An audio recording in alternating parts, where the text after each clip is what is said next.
ষড়যন্ত্র থেমে আছে। আপনি যদি ঘুমিয়ে থাকেন আর চায়ের দোকানে বসে যদি বলেন যে বাইডেন এইবার থাকবে না, ডোনাল্ড ট্রাম্প আসবে, চায়ের দোকানে রাজনীতিবিদ আছে না নাই? ওরা যে হাত উঁচু করে বলবে ভাইয়েরা আমার খেলা হবে, পালাবো না পালাবো না, এই কথা বলতে পারতো? এমপিরা সব কোথায় গেল, মন্ত্রীরা সব কোথায় গেল, কোথায় কাদের কাকা, তাদের ছাড়া দেশটা কেমন লাগে ফাঁকা ফাঁকা। আমার এমপিরা সব কোথায় গেল, আমার কলিজার টুকরা মন্ত্রীরা সব কোথায় গেল, কোথায় কাদের কাকা, তাদের ছাড়া দেশটা কেমন লাগে ফাঁকা ফাঁকা, ওদের ছাড়া দেশটা কেমন লাগে ফাঁকা ফাঁকা। পালাবে না যাই না তবু দেখা, পালাবে না যাই না তবু দেখা, তাদের ছাড়া দেশটা কেমন লাগে ফাঁকা ফাঁকা। আইন মন্ত্রী আটকে গেল আইনেরই ফাঁকে, দাড়ি ছাড়া দরবেশের ভণ্ড ভণ্ড লাগে। সবাই বলা লাগবে ষড়যন্ত্র থেমে আছে। আপনি যদি ঘুমিয়ে থাকেন আর চায়ের দোকানে বসে যদি বলেন যে বাইডেন এইবার থাকবে না, ডোনাল্ড ট্রাম্প আসবে, চায়ের দোকানে রাজনীতিবিদ আছে না নাই? ইউক্রেন আর রাশিয়া যুদ্ধ কেন এত লম্বা সময় ধরে হচ্ছে, বাংলাদেশের কেউ বলতে না পারলো চার দোকানেরও বলতে হবে, কথা কয় না? বিজ্ঞানী আছে না নাই? বাংলাদেশের বিজ্ঞানী 2 লাখ টাকায় হেলিকপ্টার বানাইছে, খালি উপরে একটা ফ্যান ঘরে, আর আমাকে টেলিভিশনরা ওই নিউজ প্রচার করে।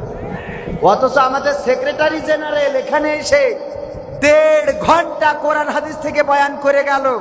একটা রাজনৈতিক দলের সেক্রেটারি, তার বয়ান নেওয়ার জন্য একটাও মিডিয়া আসে না, কথা কয় না?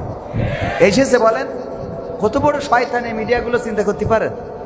এগুলো প্রচার করে না, কিরা একটা সিলিং ফ্যান উপরে লাগাই সুইচ একটা দেয় ঘরে, আর কয় এই বিজ্ঞানী আমেরিকায় তৈরি হলি, ও আকাশ নিচে নামাই পাকামো কোথাও।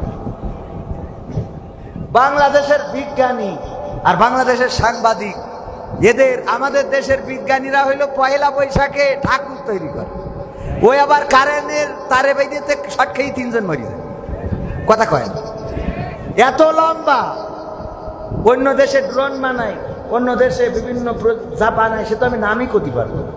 আর আমাদের দেশের বিজ্ঞানীরা ওরে সাংবাদিক যে করছে যে উনি একজন সিএনজির পাশায় একটা ফ্যান লাগাইতেছে, আর উপরে মাঝখানে লিখে দিয়েছে হেলিকপ্টার, ব্যাস। এই বিজ্ঞানী নাকি আমেরিকায় তৈরি হলি, নাকি ওখানে বেঈমান বানাইতো, শয়তান কোথায়।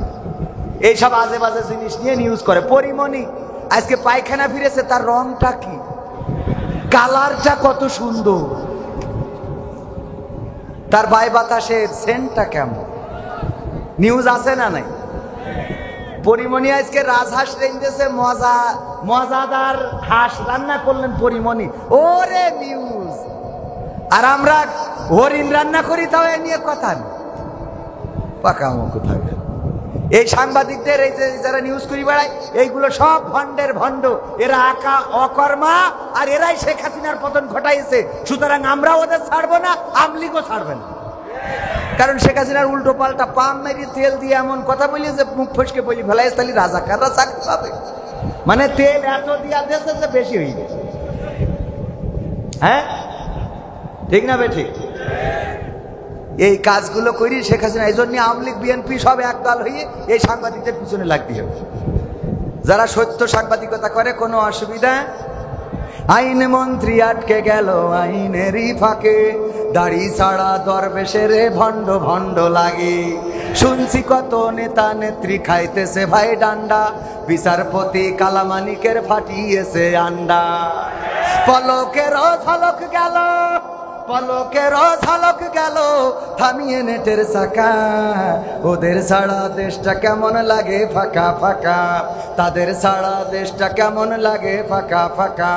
কই গেল সেই সংসদেতে মমতাজের গান, কোথায় গেল হযরত বলা স্বামী ওসমান। বোরকা পরে পালিয়েছে, ঠিক না বেঠে? কই গেল সেই সংসদেতে মমতাজের গান, কোথায় গেল হযরত বলা শামীম ওসমান, ইনু মেনন দীপু মনি আছে কারাগারে, পাপ করিলেও পাপ কখনো ছাড়ে কি আর তারে। কোথায় গেল স্পিকারে, কোথায় গেল স্পিকারে দৃষ্টি আঁকা বাঁকা, তাদের ছাড়া দেশটা কেমন লাগে ফাঁকা ফাঁকা, ওদের ছাড়া দেশটা কেমন লাগে ফাঁকা ফাঁকা। কোথায় গেল আরাফাত আর ব্যারিস্টার সুমন, কথা বলার সময় তারা করে নিয়োজন। গরু বেচছে টেকা দিব তোমরা খালি খাইলবা, বলতো না বলতো না, তোমরা খালি খাইলবা গরু বেচছে টেকা দিব।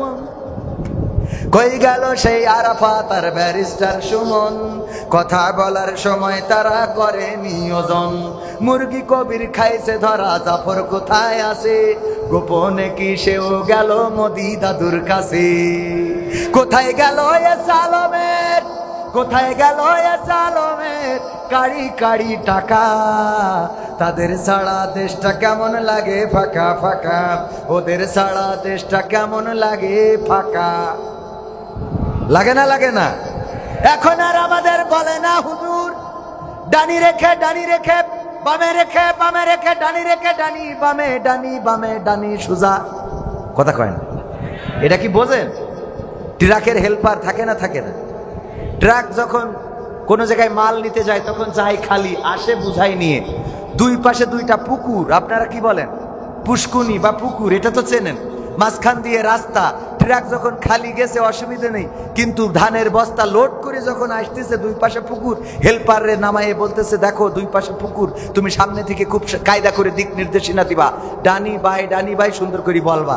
হেল্পার দেখে যে দুই পাশে পুকুর, তো জানের মধ্যে পানি নেই, না জানি পুকুরি কোন পুকুরি যে যাই, ট্রাক বলতেছে উস্তাদ ডানি ডানি ডানি ডানি, যেই ডানি দিচ্ছে ওই পুকুরের দিকে যাচ্ছে, উস্তাদ bye bye bye bye bye, এদিকে যেই দিচ্ছে সেই বাম দিকে যাচ্ছে, উস্তাদ জানি আবার ডানি পুকুরের দিকে বাই, এবার মাঝখানে শুরু করে দিচ্ছে উস্তাদ ডানি বাই ডানি বাই ডানি বাই ডানি বাই, করতে করতে পুকুরের মধ্যে কয় যেমনে ভালো সেমনে, যেমনে ভালো সেমনে, যেমনে ভালো।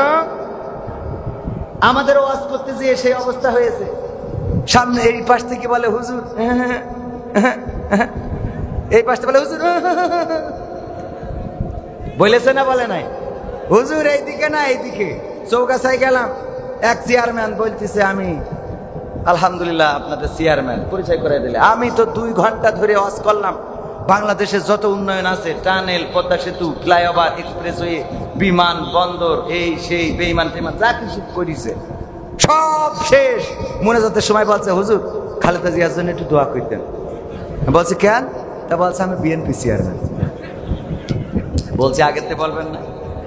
আমি তো 2 ঘন্টা ধরে উন্নয়ন করা সব শেষ। কারণটা কি কন্ত? কারণ কি? ওই সময় চেয়ারম্যান বললেই মনে হইতো এ বিশেষ দলের চেয়ারম্যান, ঠিক না বে ঠিক?